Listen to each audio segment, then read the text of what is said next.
Okay, so recap tayo. Natapos na natin yung FIFO last video, yung first in first out. Ngayon naman, ang itatakol natin is yung least recently used na replacement policy. So almost the same siya ng first in first out. The only difference is ang chine-check niya is yung kung gaano katagal siyang nandun sa frame yung page. So parehas lang. Pagdating ni 2, mapupunta siya sa frame 1, page fault ka agad kasi wala pa naman siya. So 2, 1, parehas rin. 2, 1, 4, parehas rin. 2, 1, 4, and 5, parehas rin. 2, 1, sorry. This time, ang re-replace natin yung pinakamatagal, which is yung 2. Oops. 6, 1, 4, and 5. Page fault again. Then 6, 3, 4, 5. Papansin nyo, parehas lang siya diba ng first in first out. Almost. 6, 3, 1, and 5. Then dumating si 2, 6, 3, 1, 2. Dumating si 4. Pinakamatagal dito is 6, 4, 3, 1, 2. Page fault siya. Dumating si 5. Ang pinakamatagal dito is 3, 4, 5, 1, 2. So, page fault ulit. Then, dumating si 2. Walang mangyayari sa frames natin bukod sa marirefresh yung page 2 sa list.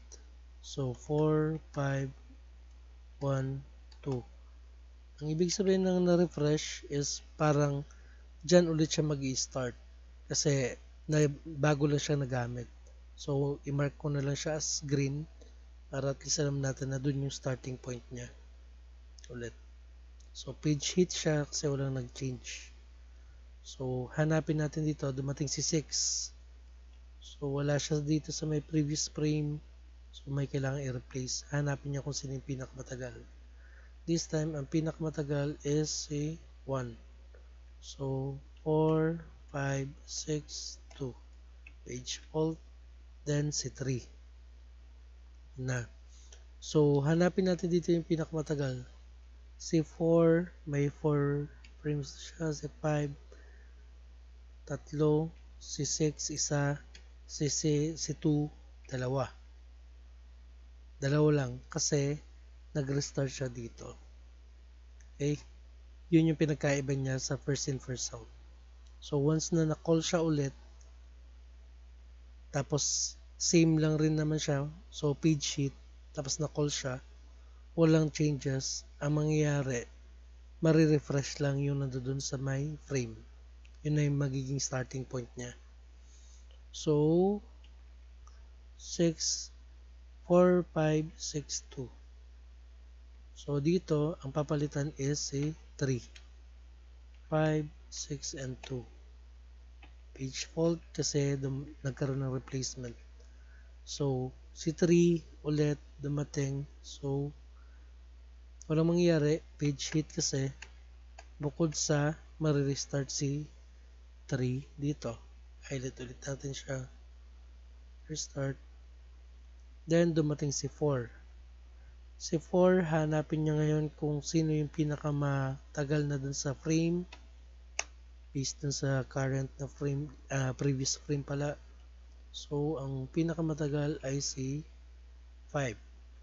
So, 3, 4, 6, and 2.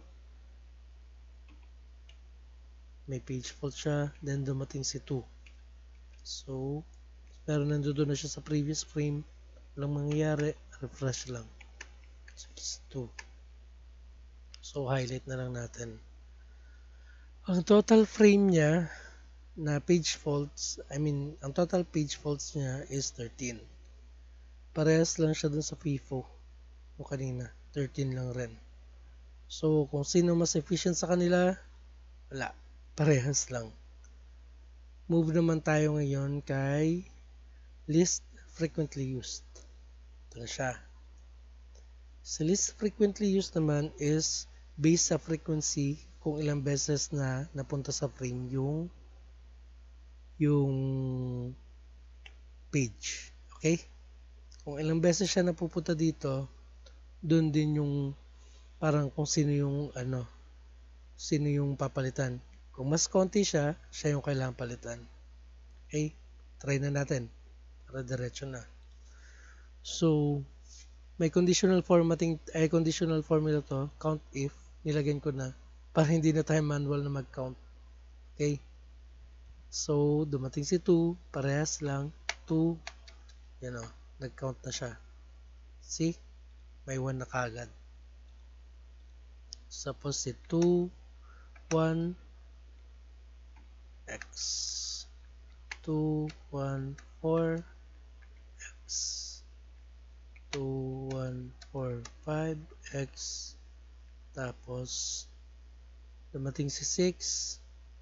So, alamin natin kung sino yung pinaka-konting na gamit is si 5.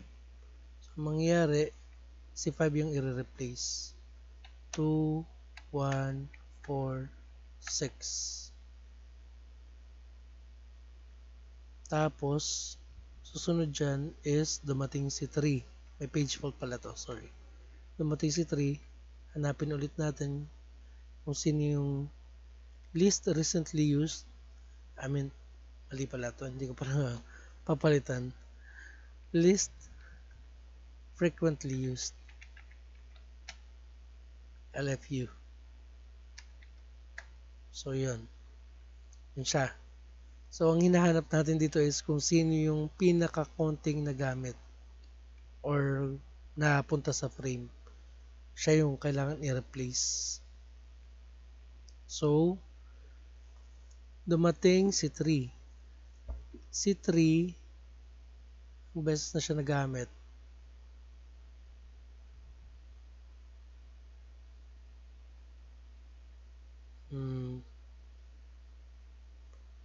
wala pa. So,